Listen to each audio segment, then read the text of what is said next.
정치 맞수다 시작하겠습니다. 오늘은 김상일 정치평론가, 장성철 공론센터 소장과 함께하겠습니다. 어서 오세요. 안녕하세요. 안녕하세요.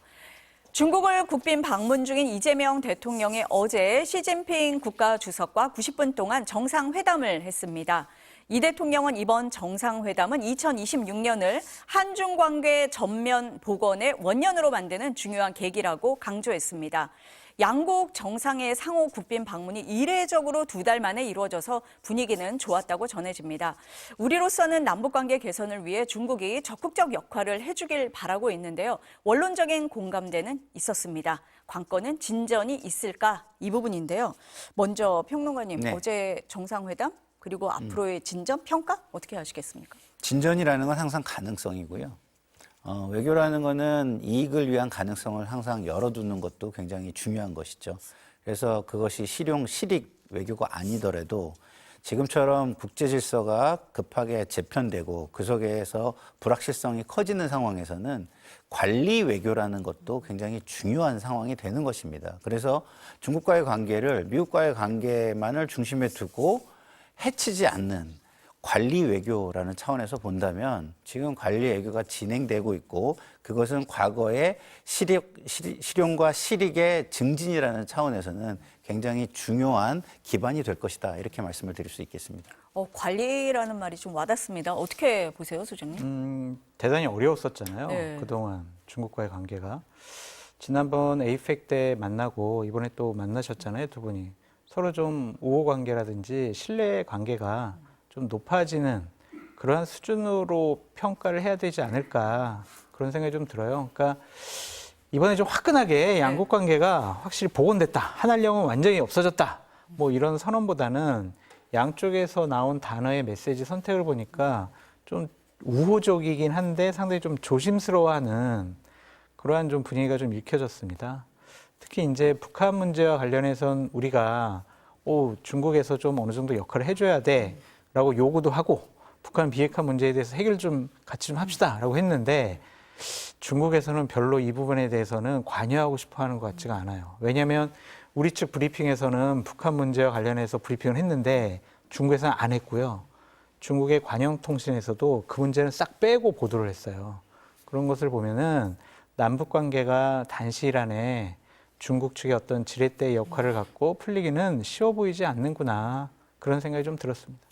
확실하게 어떤 단어를 좀 얘기해 줬으면 좋겠는데 그렇게 속 시원한 답은 없었지만 어쨌든 관계가 복원이 되고 지금 평론가님 말씀하신 대로 관리 단계로 접어드는 계기는 될 거다. 이렇게 두 분 다 보시는 것 같습니다. 새해 들어서 첫 방문이고 첫 국빈이고 그렇습니다. 중국도 원하는 바가 있을 것 같습니다. 시진핑 주석은 이런 얘기를 했어요. 역사의 올바른 편에 굳건히 서서 정확한 전략적 선택을 해야 한다. 중국과 미국 관계, 중국과 일본 관계 굉장히 악화된 상황이고 복잡합니다. 이거 어떻게 해석해야 됩니까? 이게 그러니까 이제 국제 시스템이라는 게 과거에는 소련과 미국의 바이폴라, 그 양축 시스템이었죠. 근데 그것이 소련이 무너지면서 유니폴라 시스템으로 지금까지 온 거예요. 근데 지금 다시 미국의 이해와 중국의 이해에서 바이폴라로 재편이 되고 있는 그런 상황이거든요. 그런 상황 속에서 우리 같은 중진국 내지는 뭐 선진국형 중진국 이런 나라는요 사실은 앞서 나가기가 어려운 겁니다. 그래서 이 양폴라 축 국가의 상황을 봐가면서 하는 것이고 국가의 정체성이나 이념이나 시스템에서는 한 축의 동맹을 두고 있지만 지금은 과거처럼 이념의 충돌의 시대가 아니기 때문에 그것을 두더라도 실용적인 협력을 위해서 가능성을 넓혀나가는 것이 굉장히 중요한 외교의 시대가 지금 온 것이라고 본다면 중국 입장에서는 축의 입장, 다시 말해서 자기 축으로 모든 것을 좀 강화해야 되는 입장에서는 중진국이나 약소국들을 압박하거나 내지는 직접 압박이 아니더라도 다른 국가들, 자기 편의 국가들한테 정치적인 메시지를 전달하는 게 굉장히 중요하기 때문에 이런 얘기를 한마디 안 할 수는 없었을 것이고요. 우리 입장에서는 그 축에 서 있는 국가, 그 축 국가가 아닌데, 폴라 국가가 아닌데 그런 얘기를 하는 것은 실용 외교에 맞지 않기 때문에 꺼내지 않은 것이 맞았다. 이렇게 말씀을 드리는 게 맞을 것 같습니다. 올바른 편 뭡니까? 간접적인 네. 강요 같아요. 우리 편 들어 그거 같아요. 눈치 잘 살피고 지정학적으로 우리랑 가깝잖아. 경제적으로도 우리가 더 많은 교육을 하고 있잖아. 그러니까 우리 편 들어. 어디 문제에 대해서 양안 문제와 관련해서도 우리 편 입장에 대해서 반대하거나 다른 생각 안 했으면 좋겠어. 미국 편 너무 노골적으로 들지 마. 그 얘기 같습니다. 이것은 하나의 강요와 압박으로 좀 보여지는데 상당히 이재명 대통령께서 힘드신 외교적인 환경을 갖고 있구나라고 좀 생각이 들어요. 트럼프 대통령 베네수엘라 그냥 침공을 해가지고 그냥 잡아들이잖아요. 힘을 보여주고 있습니다. 중국도 마찬가지일 거거든요. 대만 문제와 관련해서 우리는 대만과의 통일이 가장 2026년에 현안 과제다라고 해서 여러 가지 군사작전을 하면 어떻게 하겠습니까? 그 부분에 있어서 대단히 큰 외교적인 숙제가 남아 있겠구나. 중국이 이 표현을 통해서 자신들의 편을 확실하게 들어라 라고 좀 강하게 압박을 하는 것이 아니냐 그런 생각이 드네요. 두 분 말씀을 들어봐도 사실 국제정세가 지금 굉장히 복잡하게 돌아가고 있기 때문에 이럴 때 실용 외교 이 말을 쓰는 것 같습니다. 어려운 상황에서 실용 외교를 하고 있다 이런 생각이 듭니다. 국내 정치권 소식으로 좀 돌아와 보겠습니다. 공천 헌금 의혹에 연루돼서 원내대표직을 사퇴한 김병기 민주당 의원이 어제 한 유튜브 방송에 출연을 했습니다. 제명당하는 한이 있더라도 제 손으로 탈당하지는 않겠다라고 했습니다. 그리고 죄송하다라면서도 법적 문제는 없을 것이라고 자신했는데요. 발언 내용 일부 들어보시겠습니다. 송구하고 죄송합니다. 많이 반성하고 있습니다. 강선우 의원께서 그걸 갖다가 확인해 보니까 사무국장도 거기에서부터 클리어하대더라. 네네. 받지 않고 돌려줬다고 그러더라. 김경희 의원은 돈을 준 적이 없다고 그런다. 잘못된, 그러니까 이거 해프닝이다.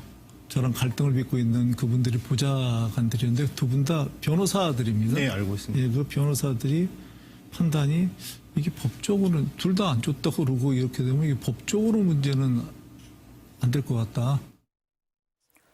지금 경찰 조사가 진행 중이고 당 차원의 조사도 이루어지고 있습니다. 그런 와중에 김병기 의원의 발언 대응 적절하냐 얘기가 나오고 있는데요. 먼저 소장님 어떻게 보셨습니까? 민주당 당내 분위기는 선당우사 해라, 본인이 탈당을 해라 그렇게 요구하는 것 같고 또 김병기 전 원내대표를 옹호하는 쪽은 좀 조사 결과를 좀 지켜봅시다. 아직 뭐 드러난 것도 없지 않냐.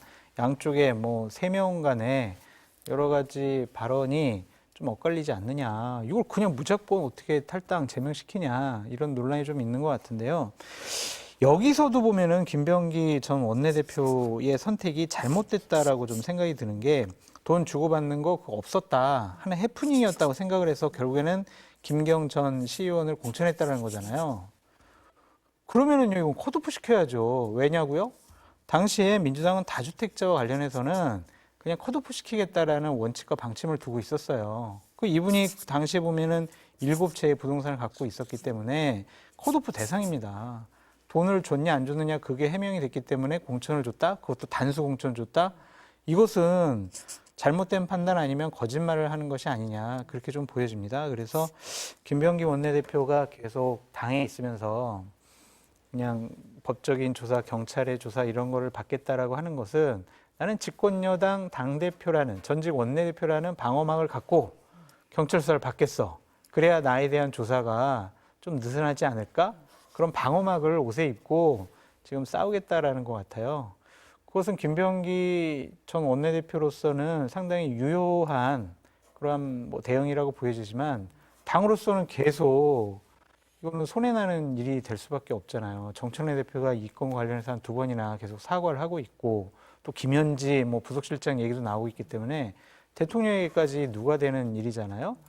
그래서 뭐 본인이 탈당하지 않겠다고 하지만 결국에는 탈당이나 제명 조치가 취해지지 않을까 좀 그런 생각이 듭니다. 본인은 안 하겠다고 하지만 네. 결국은 수순은 그렇게 갈 수밖에 없다. 뭐 몰고 갈 가고 수밖에 있다. 없을 것 같아요. 평론가님 소장님은 어떻습니까? 저 말을 예. 하심으로써 오히려 예. 압박이 커지겠죠. 오히려 좀 반성하고 자숙하는 모습을 보였다면 누가 나서가지고 아이고 책임지세요 이렇게 하기가 어려울 수 있습니다. 같은 동료였고 더더군다나 원내대표를 지내신 분이기 때문에 그런 건데요. 자, 권한과 책임은 항상 같이 가는 것입니다. 그 위치가 굉장히 높았다면 책임도 굉장히 높을 수밖에 없는 거고 그 높은 권한에 대한 논란이 일었다면 그 책임을 지는 방식이나 이런 것도 굉장히 엄격할 수밖에 없고 크기도 크게 져야 할 수밖에 없는 거라고 저는 보는데요. 그 책임이라는 것은 법적 책임만 있는 것이 아니에요. 정치인이었기 때문에 정치적인 책임, 윤리적인 책임도 있는 거예요. 지금 말씀해 주신 것처럼 당의 미래도 생각해야 되는 거고요. 그리고 정당의 신뢰와 권위도 생각을 해야 되는 겁니다. 그럼 저렇게 뭉개고 가시면 민주당의 대국민 신뢰라는 것은 어떻게 되겠습니까? 그런 부분에 대한 책임까지도 져야 되는 위치에 계셨던 분인 거죠. 김병기 원내대표께서는. 뭐 제가 개인적으로는 뭐 인연이 있는 분이에요. 저도 이렇게 말씀드리기가 굉장히 죄송스럽고 괴롭습니다만 공인은 과연 누구에게 인정을 받아야 되는가를 한번 생각하신다면 일부 강성 당원들한테 내지는 일부 강성 지지층에게만 받아야 되는 것이 아니라 공인이라는 건 국민 전체, 다시 말해서 국민들에게 인정을 받아야 됩니다.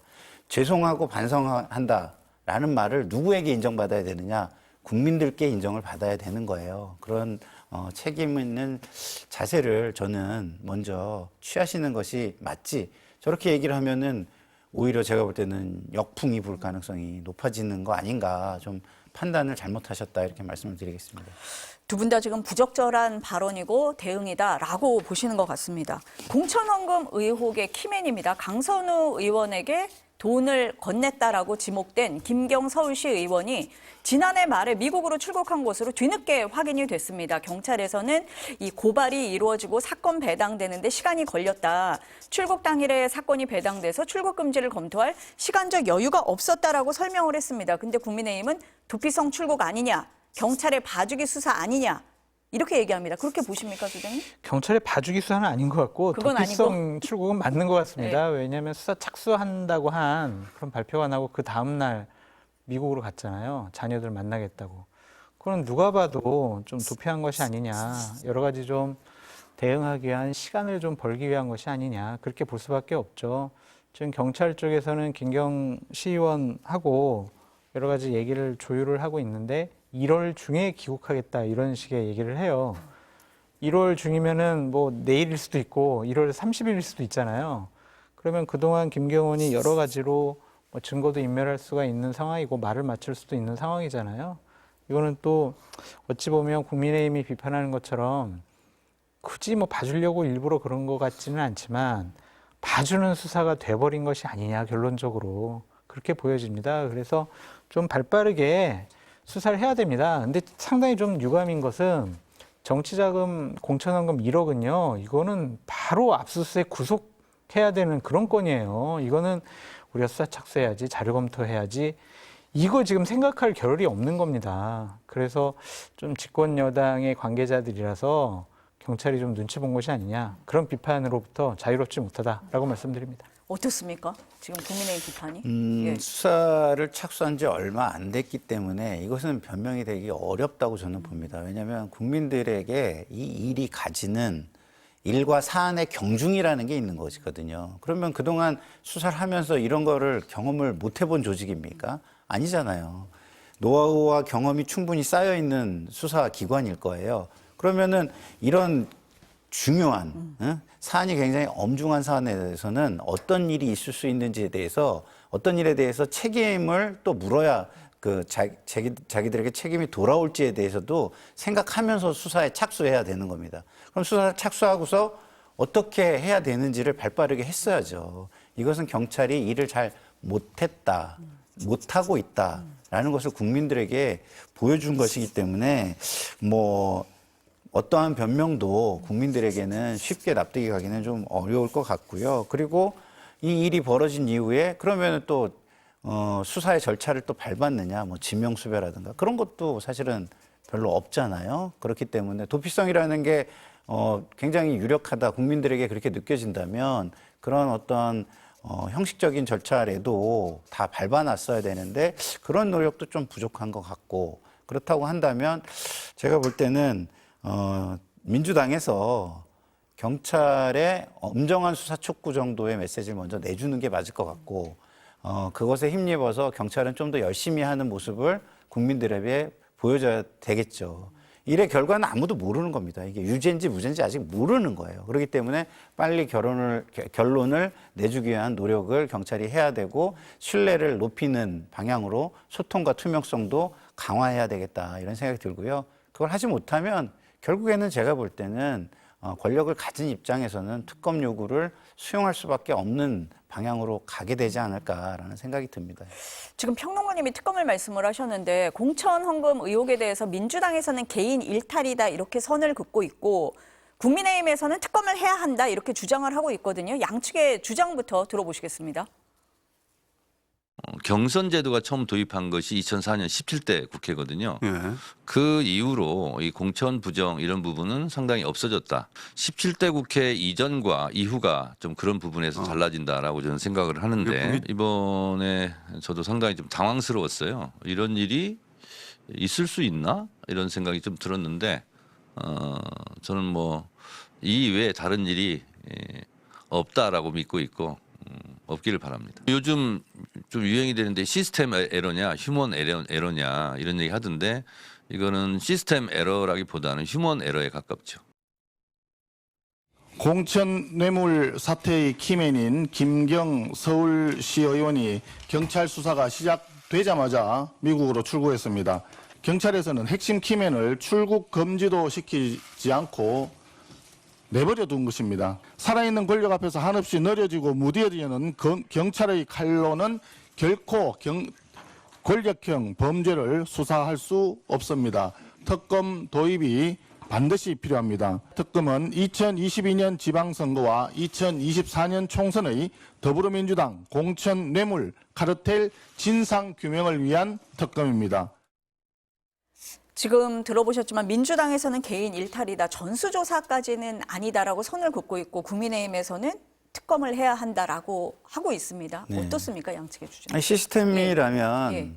그냥 일반화 시켜가지고 시스템이라 그러면은 안 되죠. 국민들 입장에서는 시스템 에러 이렇게 얘기하면은 그게 일리 있게 들릴 거예요. 왜냐하면 이거는 공천 시스템은 아니더라도 부정부패 방지 시스템은 문제가 발생한 게 맞는 거거든요. 공천에 있어서는 어떤 권한이 행사되는 데 있어서 부정부패를 자정하거나 견제할 수 있는 시스템이 충분하다면 그런 것들의 수위가 낮아질 수 있는 거잖아요. 그래서 저는 이게 뭐 지금 얘기하는 건 공천 시스템의 에러를 자꾸 얘기하는 것 같은데, 전 그건 아닌 것 같고요. 공천 시스템은 뭐 여당이나 야당이나 비슷해요. 근데 거기에 있는 사람이 나쁜 사람이 와서 마음 먹고 나쁜 짓을 하면 그것을 다 막아낼 수 있는 지금 시스템을 가지고 있느냐? 전 그렇지는 않다고 보거든요. 그러면은 그 사람들의 행위를 어떻게 견제하고 그 부정부패를 재발을 막을 수 있는 엄정한 뭐 처벌이 있고 상벌 제도가 있고 뭐 이런 것들을 통해 가지고 막아내는 것뿐이 없는 거기 때문에 저는 그 시스템을 어떤 시스템을 의미하는 건지 우리가 좀 명확하게 구분할 필요가 있고, 근데 정당의 지금 어떤 부정부패 그다음에 자기 정화 시스템에는 에러가 발생한 것은 맞다 말씀을 드리고요.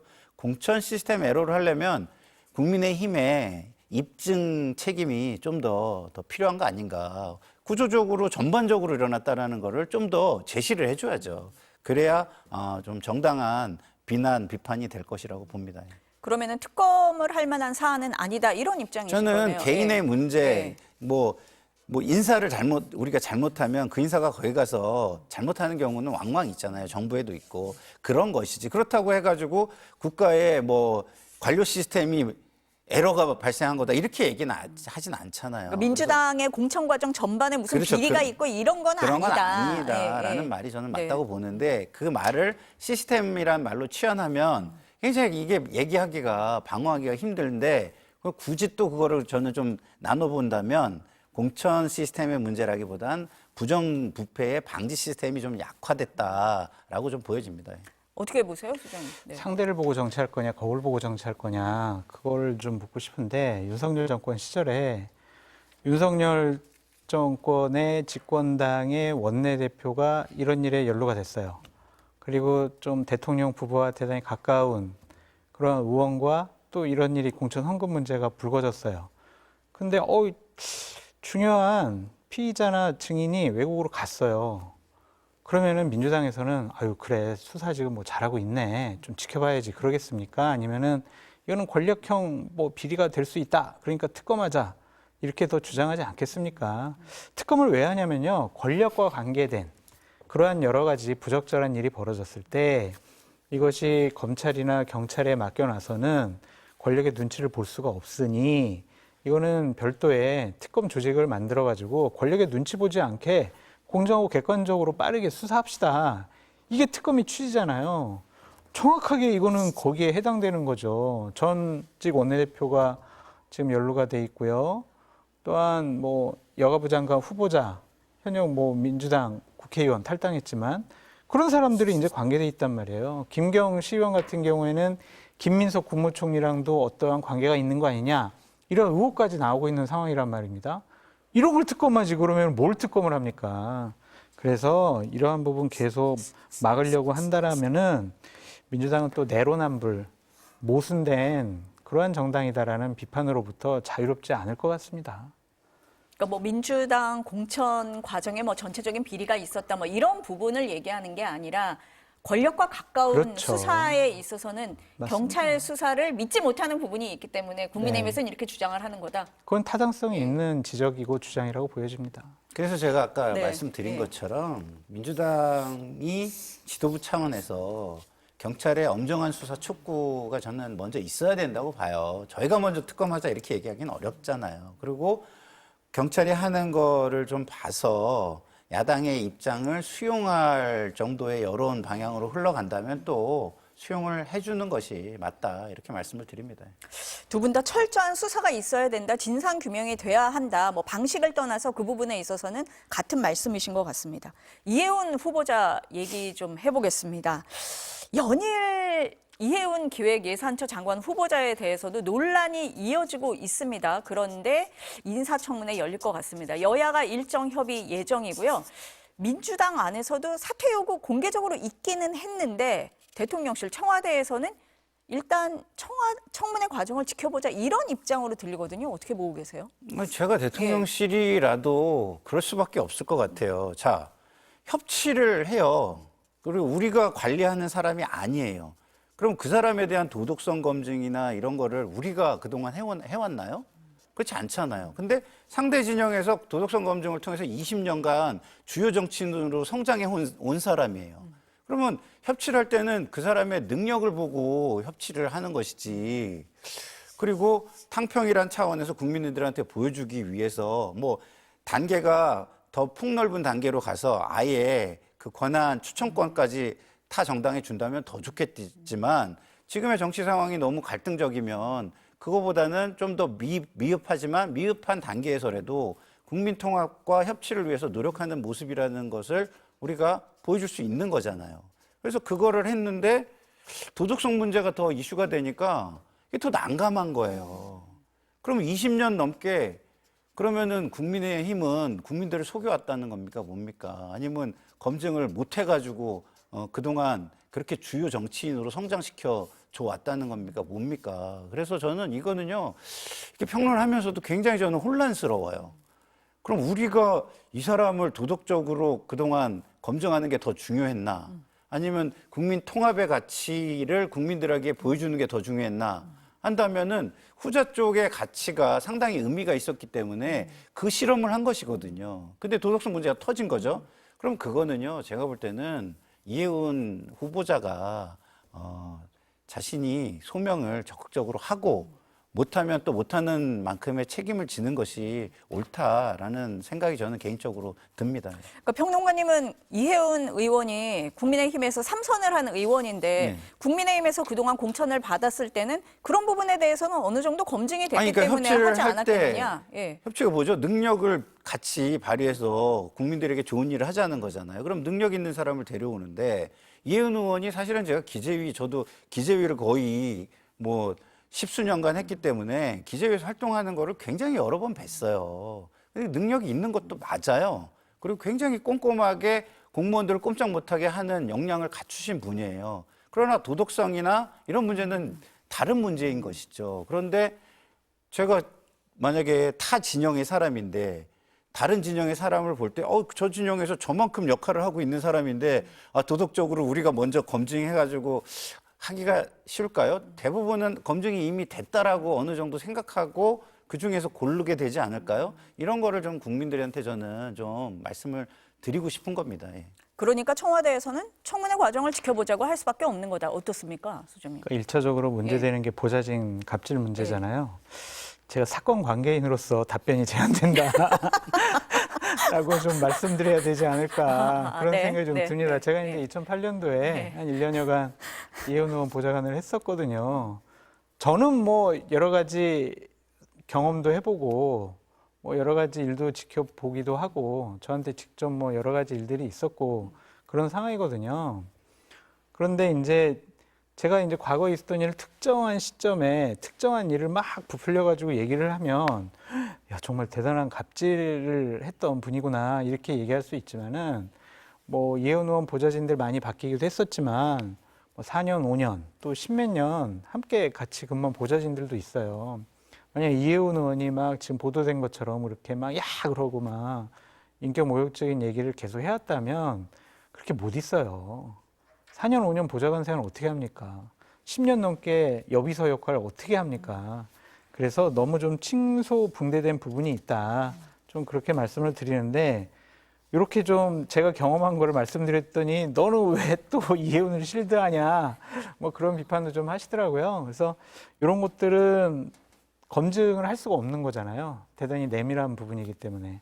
그래서 인사청문회 과정 중에서 본인이 좀 더 절실하게 아니면 진솔하게 사과하고 또 해명할 건 해명하고 그렇게 해서 국민들이 그래 좀 문제 있었지만 그래도 뭐 기획예산처 장관 할 만하네 능력 있네 그럼 임명이 되는 것이고 그 당시에도 청문회 과정 중에 만약 전문성과 스페셜한 모습을 보여주지 못하면 이건 안 되겠네 그렇게 여론이 뭐 돌변할 수도 있잖아요.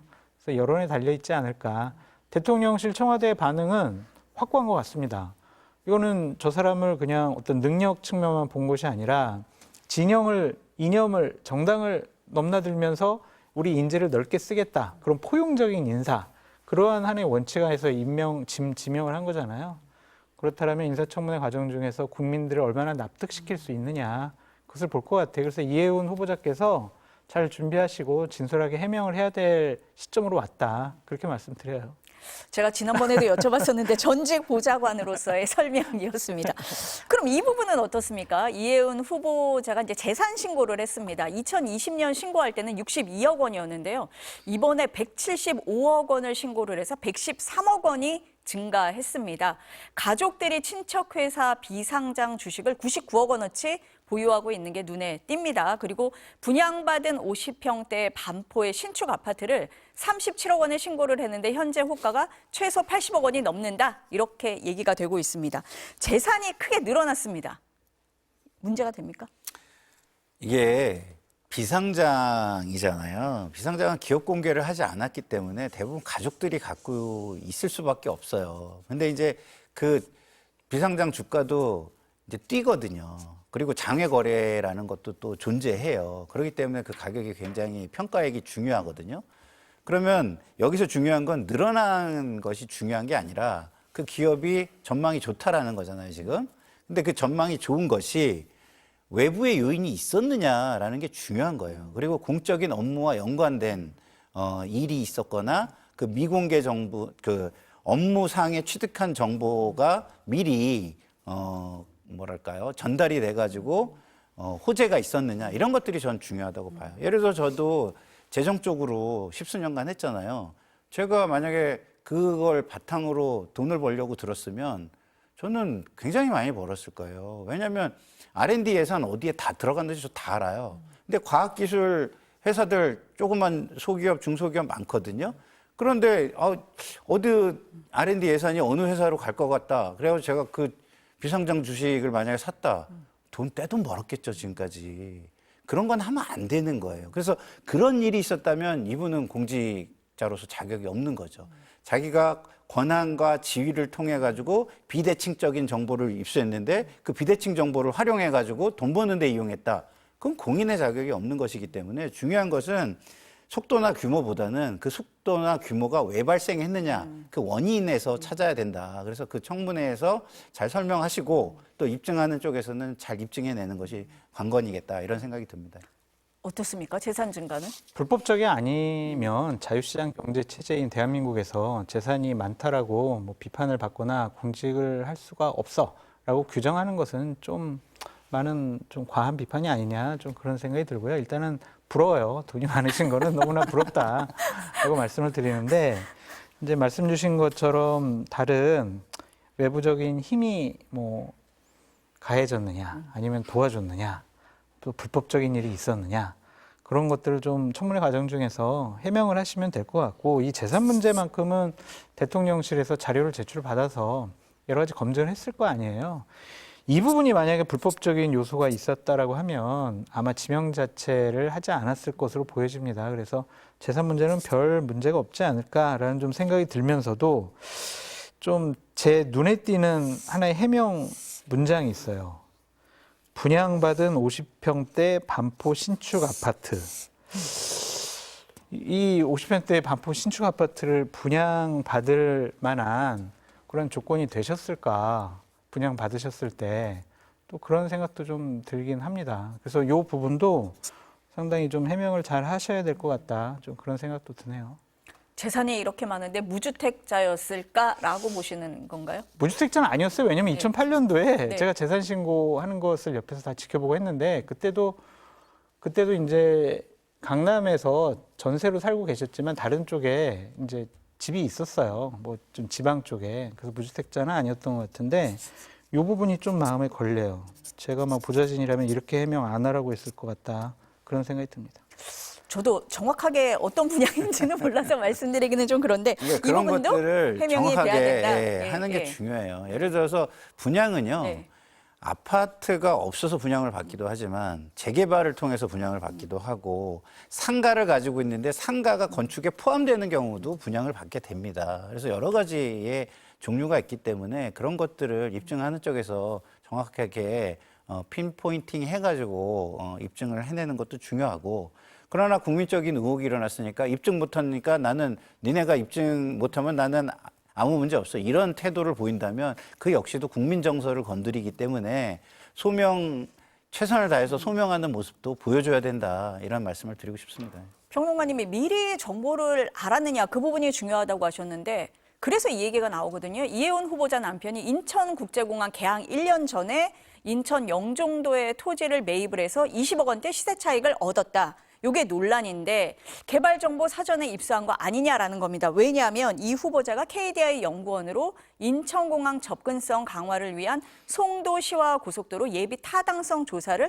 총괄했기 때문입니다. 이 후보자 측은 송도시와 고속도로하고 영종도하고는 멀다, 땅 매입과 관련이 없다라고 주장을 했습니다. 이 부분은 그럼 들여다 볼만 합니까? 그렇죠. 길이 나면은요. 네. 그 주변은 다 개발 그 소재가 발생을 하는 겁니다. 길이 되게 굉장히 중요하잖아요. 근데 이게 다른 것도 아니고 길 뚫는 예타였다는 거 아니겠어요? 그렇다고 한다면 이거는 잘 소명을 하셔야지 국민들 입장에서는 정서적으로 이것을 쉽게 납득하기가 어려운 거는 맞아요. 더더군다나 그 예타를 하고 있었으면은 그 예타를 하는 시기만큼은 어떤 땅의 매입이 있나, 특히 그 예타 지역의 근방의 땅의 매입은 굉장히 자제됐어야 된다. 불법적이 아니어도 윤리적으로는 조금 비난받을 소지는 굉장히 충분하다 이런 말씀을 드리고요. 실제로 이게 예타가 어느 정도 진행되는 상황에서 이루어졌는지도 모르겠고 그리고 예타가 된다고 해서 다 되는 건 아니거든요. 그렇죠. 그렇기 때문에 예타가 거의 될 것으로 보여지는 시점에서 그걸 미리 알고 샀다. 그러면 그건 좀 제가 볼 때는 상당히 큰 문제인 것 같고 그 시점들도 좀 세세히 들여다볼 필요는 있겠다 이런 생각이 듭니다. 요건 해명이 좀 필요할 것 같다. 어떻습니까? 뭐 해명 그렇게 이건 어렵지 않을 것 같아요. 송도시와 고속도로 관련해서는 뭐 언제 예타가 진행이 됐고 지금 사업이 지금 진척이 안 되고 있거든요. 이거는 지금 여러 가지 이제 문제가 있어가지고. 근데 이거 KDI 있을 때 이거를 뭐 타당성 조사를 했다라는 거잖아요. 근데 이걸 가지고 토지를 매입을 연결시키는 것은 조금 좀 무리가 있어 보여요. 근데 하지만 본인이 영종도에 살지도 않을 거면서 영종도 토지를 매입하겠다. 그거는 뭐 투자냐 투기냐 이거를 판단해봐라 그러면은 투기일 수밖에 없겠죠. 결국에는 여기 땅값 오를 거니까 사야지라고 생각하지 않았겠습니까? 이제 그런 것들이 이제 저같이 이제 공직을 안 할 사람은 상관이 없지만 이렇게 기획예산처 장관 또 뭐 기재부 관련된 일을 하셨던 분으로서는 적절해 보이지 않을 수가 있지 않을까. 이 부분도 자세하게 진솔하게 설명을 이해운 의원이 해야 된다. 그렇게 말씀드려요. 제가 이제 기획재정위를 정말 오래 했잖아요. 예타를 하는 것을 세세하게 들여다볼 수 있어요. 관심을 가지면. 그렇기 때문에 예타와 관련된 주변에 땅을 사는 거는 무조건 부적절한 겁니다. 그러니까 예타가 예를 들어서 이제 제가 그 실제 추진한 게 구로 기지창 이전 그 예타 관련해 가지고 제가 정치권 쪽에서의 그 실무를 거의 총괄하다시피 해가지고 그걸 했는데 그 당시에 저도 그런 생각이 들었어요. 아, 이 구로 기지창 주변에 구상가 있잖아요. 조그만 상가. 구상가 좀 이렇게 매입해 놓으면 많이 오르겠구나 이런 생각 들었었거든요. 근데 제가 그런 거 했으면 지금 엄청 비난받겠죠. 그리고 제가 십수년을 했는데 예타, 뭐 민간 투자 사업, 그다음에 뭐 국채 사업, 그다음에 예산 재정 사업 이런 거와 관련된 거는요. 하면 안 돼요. 재정 사업도 거의 2,000개 넘는 사업이 있습니다. 근데 뭐 돈 벌려고 들면은 그 얼마든지 이용을 할 수 있잖아요. 그래서 이거는 잘 해명을 하셔야 할 부분이다라고 저는 여전히 강조를 드립니다. 해명에도 국민들이 납득할까 그런 생각이 들어요. 우리 방금 전에는 김경 시의원 있잖아요. 경찰에서 수사한다고 한 날, 그 다음 날 미국 갔잖아요. 그럼 제가 도피라고 그랬잖아요. 이것도 99년에 예타를 했어요. 2000년도에 여기 땅을 샀어요. 그렇죠.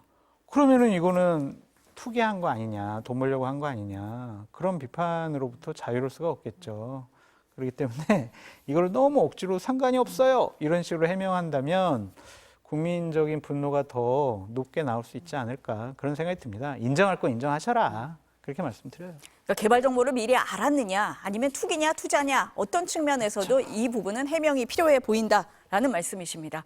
마지막으로 국민의힘 얘기 짧게 좀 짚고 넘어가겠습니다. 국민의힘의 내분이 수습이 안 되고 있다 이렇게 보이는데 중도 성향으로 평가되는 4선의 김도욱 의원이 정책위 의장직을 어제 사퇴했습니다. 지도부에 합류한 지 4개월밖에 안 됐어요. 입장문에 어떻게 냈냐면 장동혁 대표가 당의 변화 쇄신책을 준비하고 있는 것으로 안다. 저희 소임은 여기까지라고 판단했다라고 밝혔는데 주변에서는 그렇게 해석을 안 하더라고요. 소장님 어떻게 해석하세요? 장동혁 대표가 변화 쇄신책을 준비하고 있는데 그거는 당의 변화 쇄신을 이끌어낼 수가 없다. 이거는 장동혁 대표가 대단히 부적절하고 잘못된 길을 가고 있다.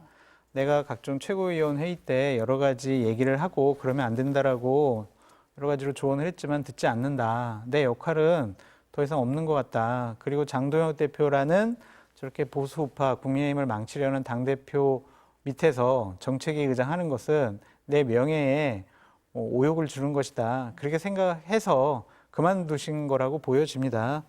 그래서 저는 이 김도읍 정책위원장의 사태가 장동혁 체제가 무너지는 하나의 발화점 아니면 시발점 아니면 징조 그렇게 좀 말씀드리고 싶어요. 그러니까 도저히 받아들일 수 없는 일들이 많이 일어나는 거거든요. 윤리위원 7명 해괴한 정말 이상한 경력을 가진 분들을 임명을 하고 2명 또 그만두고 막 이런 사건이 벌어지잖아요. 당대표로서 상당히 당을 잘못 이끌어가고 있다. 이런 부분에 대해서 의원들이 분명히 많은 문제점을 갖고 있고 어찌 보면 당직 사퇴가 좀 릴레이식, 도미노식으로 더 나올 수 있지 않을까 좀 그런 생각이 듭니다. 그렇게 되면 장동혁 대표는 당원당규에 기반한 당대표로서의 권력은 갖고 있지만 국민의힘 의원들이나 국민의힘 많은 당원들 그리고 보수파를 지지하는 저 같은 사람으로부터는 당대표로서의 권위는 인정받지 못하게 되겠죠. 그러면 당대표 못해요. 그리고 저렇게 행동을 하면은 이번 지방선거 때 출마하려고 하는 박빙 지역에 있는 광역단체장들 가만히 있겠습니까? 당신 그만둬라. 그렇게 요구할 가능성이 높죠. 그래서 지금 국민의힘의 당의 내분과 갈등은 이제 시작됐다라고 말씀드립니다. 어떻습니까? 그러니까 물과 개구리의 관계인 것 같아요. 이게 정당이 물이라면 국민의힘이라는 물이 있잖아요. 이게 뜨거워지고 있어요.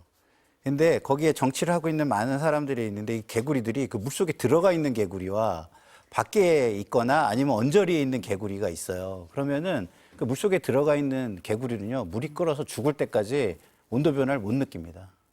근데 그 주변에 있는 개구리들은 물이 뜨거워지니까 지금 난리를 치고 있는 거예요. 그러면은 그 물을 식히는 게 맞겠습니까? 아니면은 계속 뜨거워도 놔두는 게 맞겠습니까? 그 놔두면요, 다 죽는 거죠. 그래서 국민의힘의 정치 개구리들이 다 죽을 수 있는 상황을 감지한 뜨거운 물 주변의 개구리들이 지금 움직이기 시작했다. 이런 말씀을 드릴 수 있겠습니다. 김도읍 정책회의장의 사퇴를 두 분 다 굉장히 심각한 사안으로 보고 계신 것 같습니다. 8일 쇄신안이 나온다는데 지켜보도록 하겠습니다. 오늘 두 분 말씀 여기까지 듣겠습니다. 감사합니다.